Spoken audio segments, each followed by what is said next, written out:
Good morning students. आज का हमारा टॉपिक होगा प्लाज्मा मेम्ब्रेन। प्लाज्मा मेम्ब्रेन एक सेल का आउटर मोस्ट लिविंग लेयर होती है जो साइटोप्लाज्म को बाउंड करती है। यानी कि एक सेल लिविंग है या डेड है, ये डिपेंड करता है कि उसमें प्लाज्मा मेम्ब्रेन है या नहीं।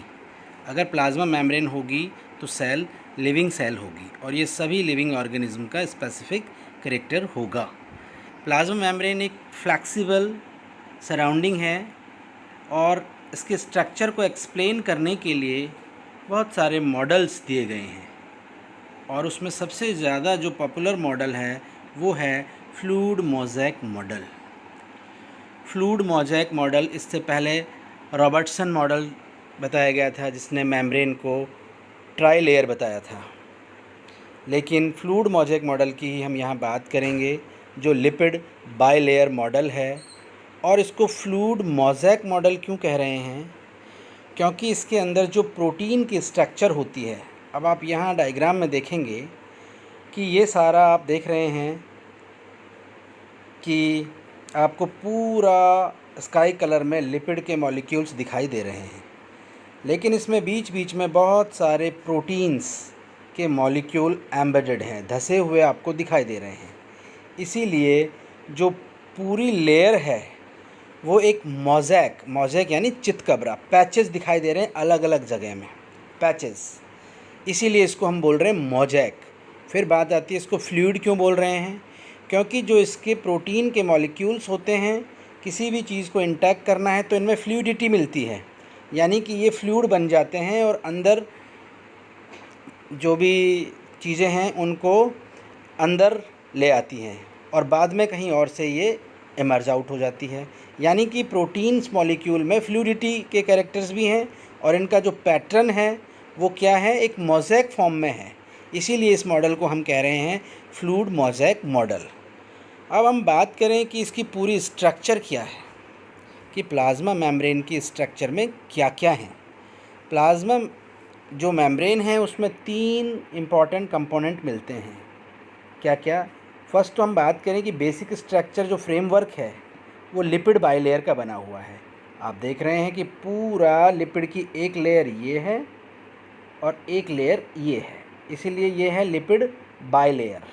ठीक है, तो मेन कंपोनेंट क्या हुआ? लिपिड। उसके अलावा सेकंड मेन कंपोनेंट है प्रोटीन, जिसके बारे में मैंने बात की। ये देखिए प्रोटीन के मॉलिक्यूल्स हैं। ये प्रोटीन है जो 2 फॉर्म में है। एक तो क्या है कि एंड टू एंड यानी अंदर से बाहर तक पूरी प्रोजेक्टेड है, और एक होती है एक्सट्रिंसिक प्रोटीन जो केवल बाहर की सरफेस पे ही लगी हुई होती है, ज़्यादा अंदर गहराई में धसी हुई नहीं होती है। तो दूसरा मेन कंपोनेंट है प्रोटीन, जिसके बारे में हम अभी बात करेंगे डिटेल में। और थर्ड कंपोनेंट है कार्बोहाइड्रेट। आप देख रहे हैं ये सारी जो चेन्स दिख रही हैं आपको, इनके साथ जो प्रोटीन के साथ ये देखिएगा, ये वाली चेन आप देख रहे हैं, ये हैं, ये हैं, ये सारी चेन्स हैं, कार्बोहाइड्रेट की चेन है। और ये कार्बोहाइड्रेट की चेन होने की वजह से ये इन्हें स्पेसिफिसिटी प्रोवाइड करती है एक सेल की। कोई भी एंटीजन, एंटीबॉडी से अट्रैक्ट होने के लिए एक स्पेसिफिसिटी प्रोवाइड की जाती है इन चेन्स, कार्बोहाइड्रेट की चेन्स के द्वारा। और ये होते हैं, यानी कि ये कार्बोहाइड्रेट की चेन्स जब प्रोटीन से जुड़ती हैं तो ये बनाती हैं ग्लाइकोप्रोटीन, और जब लिपिड मॉलिक्यूल से जुड़ जाती हैं तो ये बनाती हैं ग्लाइकोलिपिड्स। तो कार्बोहाइड्रेट और लिपिड का कॉम्बिनेशन ग्लाइकोलिपिड है, कार्बोहाइड्रेट और प्रोटीन का कॉम्बिनेशन है जो ग्लाइकोप्रोटीन है। इसके अलावा भी आप एक स्ट्रक्चर देखें, कोलेस्ट्रॉल। देखिए, मैं आपको बता देना चाहता हूँ कि कोलेस्ट्रॉल केवल एनिमल सेल्स का ही एक स्पेसिफिक कैरेक्टर है जो एक लिपिड डेरिवेटिव है, और ये केवल कहाँ मिलता है? एनिमल सेल में। प्लांट में ये पूरी तरह से एब्सेंट होता है। आप देखें मेम्ब्रेन में जगह जगह पर आपको ये कोलेस्ट्रॉल के मॉलिक्यूल्स आपको दिखाई दे रहे हैं, जो सेल की एक फ्रिमनेस या सेल की स्टेबिलिटी के लिए कोलेस्ट्रॉल बहुत ज़रूरी होता है।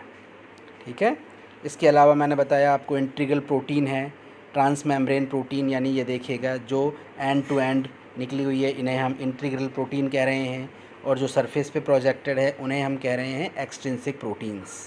ठीक है, अब प्रोटीन मॉलिक्यूल्स के बीच में ही देखिएगा कुछ चैनल्स बने हुए हैं, कुछ रास्ते बने हैं, आप देखिए यहाँ से डिफरेंट डिफरेंट के आयंस एंड मॉलिक्यूल्स हैं जो अक्रॉस द मेम्ब्रेन मूव कर सकते हैं। तो आपने देखा लिपिड की बाई लेयर आपको दिखाई दे रही है, ये 2 लेयर में लिपिड है। फिर आपने देखा कि ये प्रोटीन्स के मॉलिक्यूल्स हैं, फिर ये प्रोटीन चैनल्स आपको दिखाई दे रहे हैं। ये कार्बोहाइड्रेट प्रोटीन से जुड़ा है, ग्लाइकोप्रोटीन है, और अगर जो कार्बोहाइड्रेट जुड़ा हुआ है लिपिड से वो ग्लाइकोलिपिड है, और कोलेस्ट्रॉल भी बीच बीच में आपको दिखाई दे रहे हैं।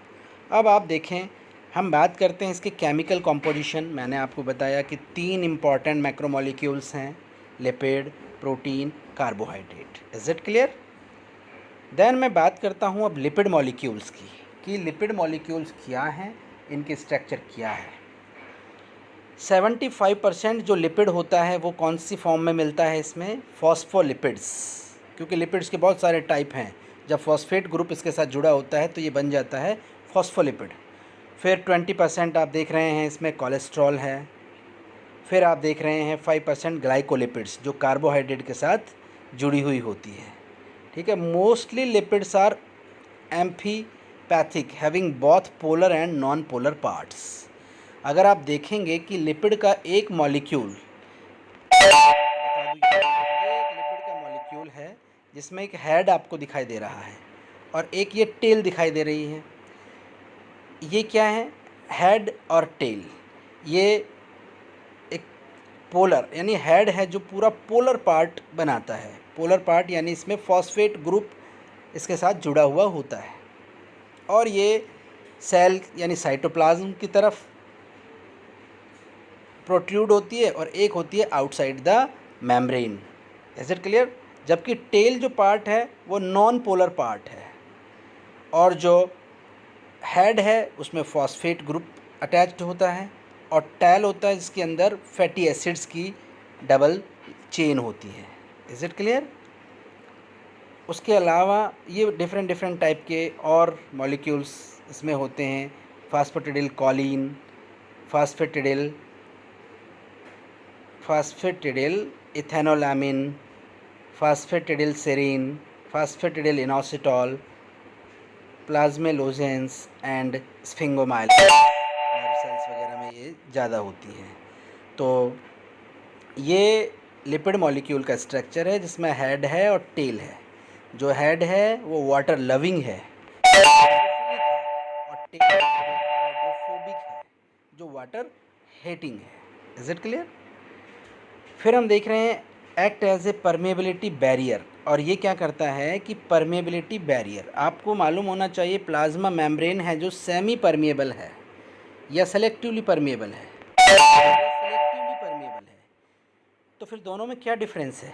सेमी परमेबल मेम्ब्रेन में तो सॉल्वेंट मूव कर सकता है और सॉल्यूट मूव नहीं कर सकता, जबकि सेलेक्टिवली परमेबल मेम्ब्रेन में क्या होता है?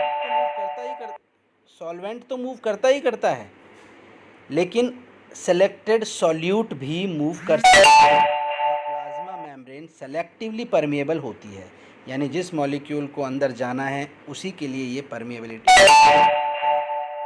Essential for the membrane of fluidity of the membrane. मैंने आपको बताया कि फ्लूइडिटी के लिए भी जो प्रोटीन मॉलिक्यूल्स के चारों तरफ फैट मॉलिक्यूल्स होते हैं उनके अंदर भी फ्लूइडिटी होती है, और वो फ्लूइड होकर के डिफरेंट डिफरेंट आयंस और थिंग्स को एंट्री कराते हैं सेल के अंदर। Is it clear? इसके बारे में हमने बात की है कि ये मॉलिक्यूल्स हैं, हेड है, टेल है, देन मेम्ब्रेन प्रोटीन्स, ये इम्पॉर्टेंट पार्ट है। 2 टाइप्स की प्रोटीन्स हैं मेम्ब्रेन में, मैंने बताया। इंटीग्रल प्रोटीन होती है जो पूरी मेम्ब्रेन में एक्सटर्नल टू इंटरनल पार्ट तक फैली हुई होती हैं, और पेरिफेरल मेम्ब्रेन यानी कि एक्सट्रिंसिक मेम्ब्रेन होती हैं। और ये क्या होता है? यानी कि बहुत कम पार्ट इनका मेम्ब्रेन में एम्बेडेड होता है। Integral protein extended through the lipid bilayer are firmly embedded, firmly यानी टाइटली पैक होती है उसके अंदर। Most integral proteins are transmembrane protein है जो दोनों साइड से प्रोजेक्टेड होती है। Peripheral proteins are not embedded in the membrane, यानी कि पूरी तरह से यानी एंड टू एंड एम्बेडेड नहीं होती है, और ये थोड़ी सी लिपिड मॉलिक्यूल्स के अंदर एम्बेडेड होती है। They associated more loosely with the polar heads of membrane lipid at the inner और outer surface of the membrane. Inner और outer surface of the membrane से ये अटैच्ड होती है। Many membrane protein are glycoprotein. देखिए मैंने आपको starting में ही बता दिया था कि जो कार्बोहाइड्रेट होते हैं उसकी चेन प्रोटीन से जुड़ी हुई होती है, तो क्या बना देती हैं, ग्लाइकोप्रोटीन के मॉलिक्यूल्स बने होते हैं। फिर हम बात कर रहे हैं कि किस तरह से across the cell membrane molecule का ट्रांसपोर्ट होता है। आप जानते हैं पैसिव ट्रांसपोर्ट, सिंपल डिफ्यूजन क्या होता है, हाई कंसंट्रेशन मॉलिक्यूल्स की होती है, वहाँ से लो कंसंट्रेशन की तरफ मैंने कहा कि सॉल्यूट सेलेक्टेड ट्रांसपोर्ट होते हैं, जबकि सॉल्वेंट है जो हाई कंसंट्रेशन से लो कंसंट्रेशन की तरफ फ्रीली सिंपल डिफ्यूजन के थ्रू मूव करते रहते हैं। फिर आता है फैसिलिटेटेड डिफ्यूजन। क्या होता है फैसिलिटेटेड डिफ्यूजन में? क्या होता है कि कुछ प्रोटीन के मॉलिक्यूल्स होते हैं जो इजीली मॉलिक्यूल्स को एक एंड से पकड़ते हैं और दूसरे एंड के अंदर मूव कराते रहते हैं विदाउट एक्सपेंडिचर ऑफ एनर्जी। यानी कि यहाँ डिफ्यूज़न में और फैसिलिटेटेड डिफ्यूज़न में कोई एनर्जी खर्च नहीं होती है। ये पैसिव ट्रांसपोर्ट इसीलिए कहलाते हैं। Is it clear? Active transport. Active transport में क्या होगा कि जो भी आयंस मॉलिक्यूल्स सेल के अंदर जाएंगे उसके लिए एनर्जी खर्च करना होगा, चाहे वो अंदर जाएं या बाहर आए, उसके लिए इनको एनर्जी को कंज्यूम करना ही होगा। फिर primary active transport, secondary active transport, जिनके बारे में हम बात करेंगे। अब बल्क ट्रांसपोर्ट, कभी कभी कुछ मॉलिक्यूल जैसे फूड मॉलिक्यूल्स हैं, ये बल्क फॉर्म में यानी कि बहुत ज़्यादा मात्रा में सेल के अंदर भी लिए जाते हैं और सेल के बाहर भी निकाले जाते हैं। तो हम अगर सीधी बात करें तो ये सेल मेम्ब्रेन के फंक्शन हैं ट्रांसपोर्ट, जिसको हम कैटेगराइज कर सकते हैं कि cell membrane helps in transportation of the different molecules, जिसके वेरियस टाइप्स है, passive transport, active transport, bulk transport. हम यहाँ बात करेंगे एक्टिव ट्रांसपोर्ट की, जिसके बारे में मैंने आपको बताया 2 टाइप के हैं, primary active transport, secondary active transport. Primary active transport, primary active transport का मतलब होता है transport against concentration gradient in which energy is use directly. यानी कि बाहर कम मॉलिक्यूल है, सेल के अंदर ऑलरेडी ज़्यादा मॉलिक्यूल है, उन कम मॉलिक्यूल्स को भी अंदर आपको लेना है तो कंसंट्रेशन ग्रेडियंट के विपरीत काम करना पड़ेगा और उसके लिए हमें एनर्जी खर्च करनी होगी। ठीक है? इट इज़ कैरियर मीडिएटेड, यानी इन सब को लाने के लिए प्रोटीन के मॉलिक्यूल्स ही काम आएंगे। It required energy in form of ATP and use directly. Example sodium potassium pump और कैल्शियम पंप के थ्रू ये मॉलिक्यूल्स अंदर आएंगे और एनर्जी जनरेट की जाएगी। सोडियम पोटेशियम पंप, जिसको हम सोडियम पंप भी बोलते हैं, इस पंप में क्या होता है कि 3 सोडियम के ion move out the cell, यानी सेल से बाहर जाते हैं 3 सोडियम आयन, और 2 पोटेशियम आयन हैं जो सेल के अंदर आते हैं। लेकिन इन सब काम करने के लिए मैंने आपको बताया एनर्जी खर्च करना होगा और एक एटीपी मॉलिक्यूल इसमें खर्च होगा। This is maintain low intracellular sodium, यानी इंट्रासेलुलर सेल के अंदर सोडियम का लेवल कम हो जाएगा और पोटेशियम का लेवल हाई हो जाएगा, तो सोडियम पोटेशियम पंप काम करेगा और आयंस को अंदर लाया जाएगा। Secondary active transport, transport against concentration gradient in which energy is used. यहाँ भी अगेंस्ट कंसंट्रेशन ग्रेडियंट काम होगा और यहाँ क्या होगा, एनर्जी भी यूज़ होगा। एनर्जी वहाँ भी यूज हो रहा था और यहाँ भी कंसंट्रेशन ग्रेडियंट के अगेंस्ट काम हो रहा था, बट यहाँ प्रोटीन मॉलिक्यूल्स हैं जो डायरेक्ट मॉलिक्यूल्स को अंदर ले रहे थे, जबकि यहाँ क्या होगा, इनडायरेक्टली लिया जाएगा। ये ट्रांसपोर्ट हैं 2 और 3 मॉलिक्यूल कपल्ड हो जाएंगे, किसी एक मॉलिक्यूल को जा रहा है उसके साथ दूसरा भी कपल होगा। जैसे this transport is coupled with sodium potassium ATPs that require the ATP, यानी सोडियम पोटेशियम के साथ बाइंड होंगे और उनके साथ ही आएंगे, और वहाँ तो एनर्जी जनरेट होती थी और डायरेक्ट उनको इनटेक किया जाता था। It occur by symport and antiport. Symport molecule move in same direction, यानी एक मॉलिक्यूल अंदर आ रहा है तो उसके साथ साथ दूसरा मॉलिक्यूल भी अंदर आ जाएगा। एग्जाम्पल है सोडियम ग्लूकोज सिम्पोर्ट। दूसरा एग्जाम्पल है सोडियम अमीनो एसिड सिम्पोर्ट, यानी कि सोडियम अंदर आ रहा है तो उसके साथ साथ ग्लूकोज भी आ जाएगा, अमीनो एसिड भी आ जाएगा। डिसऑर्डर क्या है इसके?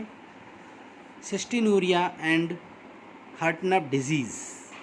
Mutation in sodium amino acid symport में अगर म्यूटेशन हो जाता है, क्योंकि सब ये जेनेटिकली कंट्रोल्ड होता है, और अगर इनमें म्यूटेशन हो जाएगा तो उनसे कोई ये एक डिजीज़ यानी डिसऑर्डर भी क्रिएट हो जाता है। तो हम केवल बात कर रहे हैं, हमें यहाँ पर केवल प्लाज्मा मेम्ब्रेन के फंक्शन की बात कर रहे हैं, जिसके अंदर किस तरह से प्राइमरी एक्टिव ट्रांसपोर्ट हो रहा है, सेकेंडरी एक्टिव ट्रांसपोर्ट हो रहा है। प्राइमरी एक्टिव ट्रांसपोर्ट में तो डायरेक्ट ही सोडियम पोटेशियम पंप से आयन एंट्री कर रहे हैं, जबकि सेकेंडरी में इनडायरेक्ट वे में, यानी किसी एक मॉलिक्यूल के साथ दूसरा मॉलिक्यूल जुड़ के एंट्री कर रहा है। एंटीपोर्ट में क्या होता है कि एक मॉलिक्यूल अंदर जाएगा तो उसके बदले में दूसरा मॉलिक्यूल बाहर आएगा, अपोजिट डायरेक्शन में मूवमेंट होगा। Sodium hydrogen exchange renal tubules में हम देखते हैं कि जहाँ नेफ्रॉन में फिल्टर होता है वहाँ पर सोडियम जैसे अंदर जाएगा तो उसके बदले में हाइड्रोजन आयन को बाहर आना पड़ेगा।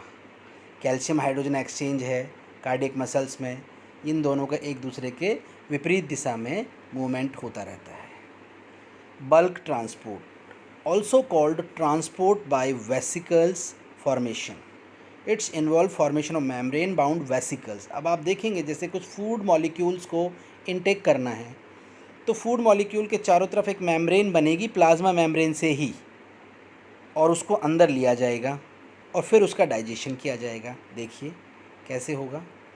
यहाँ पर दो बातें हम बात कर रहे हैं। एक्सोसाइटोसिस, एक्सोसाइटोसिस को हम कहते हैं सेल वोमिटिंग। सेल वोमिटिंग यानी कि कोई भी जो फूड मटेरियल अंदर आया उसको डाइजेस्ट किया और जो उसका वेस्ट बचा उसको बाहर निकालना है। वेस्ट को expulsing out of molecule from the cell, यानी fat of molecule release by exocytosis. Peripheral protein ये काम करेंगी, part of extracellular matrix में ये काम होगा, release to extracellular medium, इसको हम आगे एक डायग्राम में देखेंगे। देखिए यहाँ क्या हो रहा है, ये प्लाज्मा मेम्ब्रेन आप देख रहे हैं, ये प्लाज्मा मेम्ब्रेन में फूड पार्टिकल एंट्री कर रहे हैं और ये फूड पार्टिकल्स हैं जो आप देख रहे हैं कि एक वेसिकल बना करके अंदर आ रहे हैं। इसे हम अब यहाँ बोल रहे हैं फूड वैक्यूल्स। ठीक है, अब ये लाइसोसोम इसके साथ एसोसिएट होंगे और इसको डाइजेशन करेंगे जो फूड आया है। डाइजेशन होने के बाद जो डाइजेस्टेड फूड है, काम का जो यूनिट्स हैं जिसमें फूड ब्रेक डाउन हुआ है, वो सारा का सारा फूड तो एब्जॉर्ब हो गया, लेकिन इस वेसिकल के अंदर आप देख रहे हैं कि जो वेस्ट बचा हुआ है अब इसको सेल से बाहर निकालना पड़ेगा। तो ये सेल क्या होगा कि यहाँ पर सरफेस पे आकर के आप देखें यहाँ, और ये यहाँ से रप्चर हो कर के यहाँ पर, और यहाँ से ये बाहर निकाल दिया जाएगा मटेरियल को। Is it clear? तो ये है एक्सोसाइटोसिस।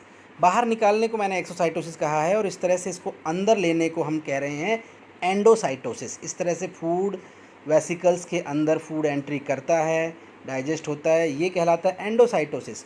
और जो वेस्ट बचेगा उसको बाहर निकालना होगा, उसको आप क्या कहेंगे? एक्सोसाइटोसिस। ये यहाँ आकर के रप्चरिंग करेगी, और रप्चरिंग होने के बाद ये यहाँ से सेल वॉमिटिंग करेगी। Is it clear? जैसे कि यहाँ ये सरफेस पे आके। तो ये हुआ हमारा पूरा प्लाज्मा मेम्ब्रेन। तो फाइनली प्लाज्मा मेम्ब्रेन के मैं फंक्शन के बारे में आपको दोबारा से बताऊं एक बार शॉर्ट में, तो क्या होगा? एक तो क्या है कि ये पूरे साइटोप्लाज्म को बाउंड करके रखेगी, सेल को फ्लैक्सिबिलिटी प्रोवाइड करेगी। दूसरा क्या होगा कि सेल लिविंग है या डेड है, इसका डिसीजन भी किसके बेसिस पे होगा? प्लाज्मा मेम्ब्रेन के बेसिस पे ही होगा। और सबसे इम्पॉर्टेंट काम था कि ट्रांसपोर्ट करना, यानी डिफरेंट मॉलिक्यूल्स का, आयंस का अक्रॉस द मेम्ब्रेन ट्रांसपोर्ट, चाहे वो पैसिव ट्रांसपोर्ट हो, चाहे सिलेक्टिव ट्रांसपोर्ट हो, चाहे कैसा हो, एक्टिव ट्रांसपोर्ट हो, सब किसके थ्रू होगा, प्लाज्मा मेम्ब्रेन के थ्रू। इसके अलावा एंडोसाइटोसिस से ये वेरियस फूड पार्टिकल्स को भी अंदर लेगी, वेसिकल्स बनाएंगी, तो इंट्रासेलुलर डाइजेशन में वेसिकल बना करके हेल्प करेगी। सेल में कोई भी टॉक्सिक सब्सटेंसेस हैं, विषैले पदार्थ जो होते हैं, उन सबको भी ये एक्सोसाइटोसिस के थ्रू बाहर निकालेगी। और सेल के साइज़ को भी कंट्रोल करती है ये, क्योंकि इसमें फ्लेक्सिबिलिटी होती है और सेल के साइज़ को भी कंट्रोल करने में ये हेल्प करती है। दूसरी इम्पॉर्टेंट बात मैंने आपसे पहले ही बताया कि लिविंग नॉन लिविंग, एक लिविंग नॉन लिविंग का पता लगता है कि उसमें स्टिमुलस के अगेंस्ट रिस्पॉन्स करने की एबिलिटी है या नहीं है।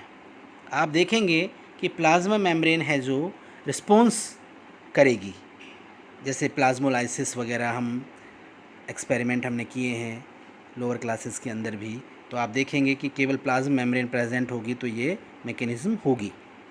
उसके अलावा डिफेंस मैकेनिज़्म में भी डिफरेंट टाइप के पैथोजेंस हैं, उनको फैगोसाइटोसिस से निगलने का काम भी प्लाज्मा मेम्ब्रेन के द्वारा ही किया जाएगा। तो ये बहुत सारे प्लाज्मा मेम्ब्रेन के फंक्शन हैं और ये इसकी स्ट्रक्चर्स थी। Thank you.